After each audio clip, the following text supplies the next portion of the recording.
What about the fourth official and the linesman? I think they must have known, but they just want to make Pole look like a... It was a calamity that cost Pole his reputation, his dignity, and the World Cup final. I just felt that I needed some space in the time, and I walked back on the pitch. I was dressed, got my FIFA suit on, and I went back into the centre circle, because I knew my tournament was over, just to almost look round and wave goodbye to World Cup football, because that was it. He looked like a man out of his depth, and we all loved him. And he'll always be mocked for it, rightly so. I went up to my room and shut the door, locked it, obviously many, many tears. And I found myself sitting on a window ledge, and I'm looking down at these Australian boys partying, and the contrast in moods couldn't have been more different. And I just thought, again, you look back at it and think, God, if they'd looked up, I wonder what they'd have thought. Jump? And it was all yellow.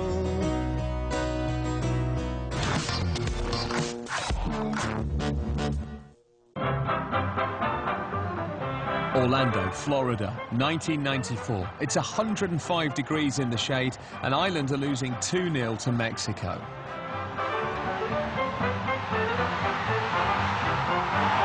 it's a long, long way back for the Republic of Ireland now. It wasn't so much the sun, it was the humidity on top of it. It was really close, and the sweat was pumping out. They were used to the heat. They were used to the humidity.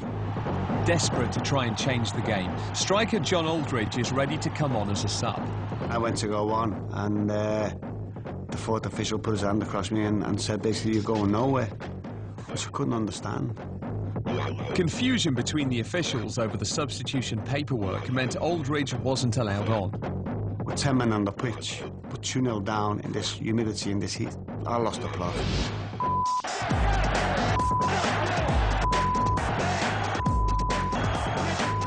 And then the words came out, F, C's, they all come out. I've sworn a few times. Right, what bad words haven't I said yet? Oh, there's another curse. Even Gordon Ramsay watching it would go, that's too much swearing. Words came out that I didn't even know I had in my vocabulary, you know. I completely lost it. I was nearly fighting with him. He'll be off before he's on if he's not careful. I can understand his frustration. He wants to get involved in the action, but this isn't doing him any good. Poor Jack who got involved. They fined him $12,500. When I seen it, I just had to put my head in my hands and thought, oh no, you know, when you make a blunder like that, you don't want all the world to see it, you know, on a vast number, billions upon billions of people. Aldridge is ready to go. That's the understatement of the day. It was just pure football and pure man from the British Isles abroad going mental on a holiday. It was great.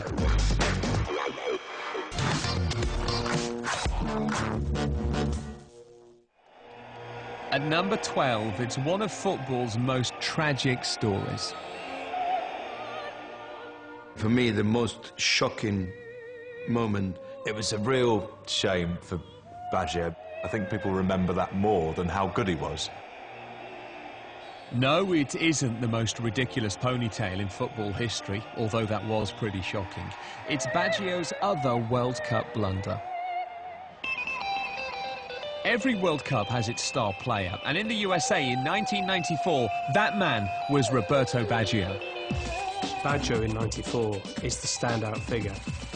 Roberto Baggio! He scored 5 goals in 3 knockout games. Baggio! Still Baggio! He's gone wide! It was all about Baggio. It was a one-man show, and he was absolutely on fire. He dragged Italy kicking and screaming to the World Cup final. He was amazing that year, and you thought, this is it. It's tailor-made for him.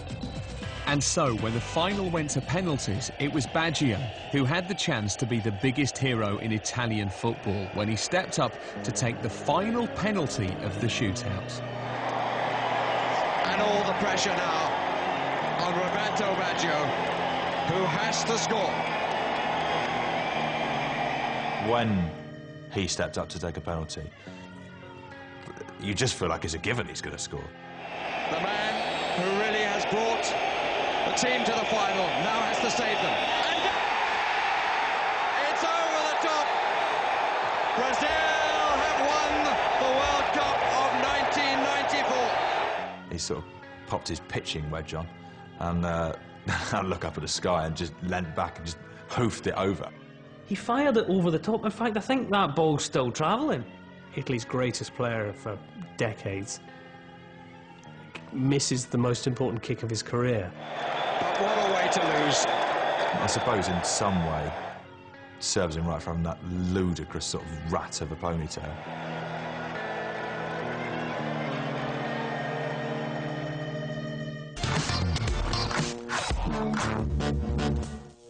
What's the first World Cup you really remember? Italia 90.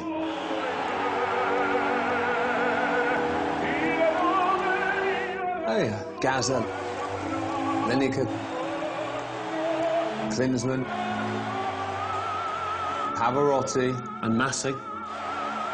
Who? Benjamin Massing, the man with the amazing tackle.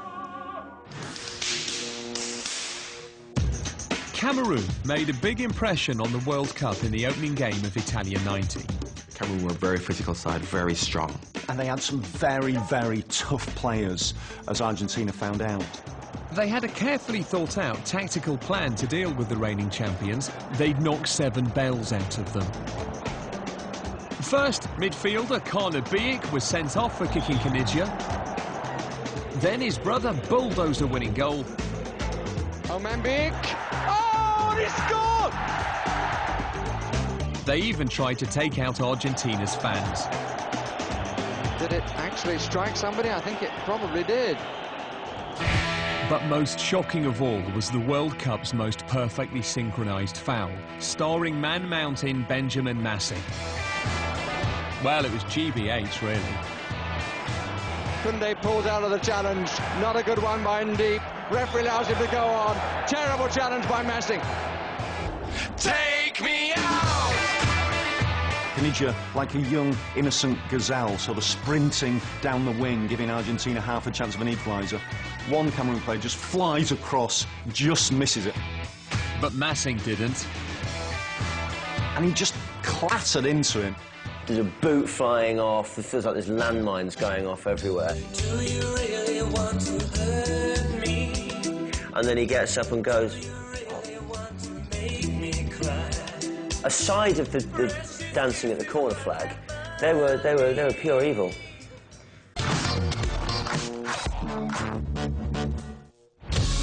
We're into the top 10, but what will be our most shocking moment of the World Cup? This wasn't fair. Dad, this isn't fair. Why is this happening? It was a full projectile gob. Rijkaard spat on Muller as he walked past him. I could have just put my foot through the TV. Look at that. Did he just wink there? Peter, which country has had the most World Cup defeats? Mexico. The most draws?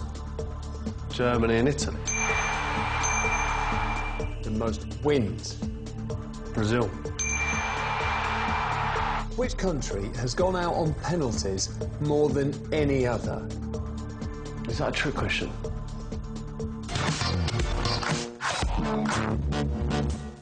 Penalties are what a way to decide like the fate of a team's World Cup.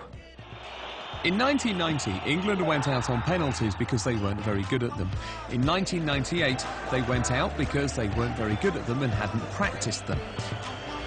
But in the 2006 quarter-final against Portugal, things were different because we had players who were good at them and we'd practiced them.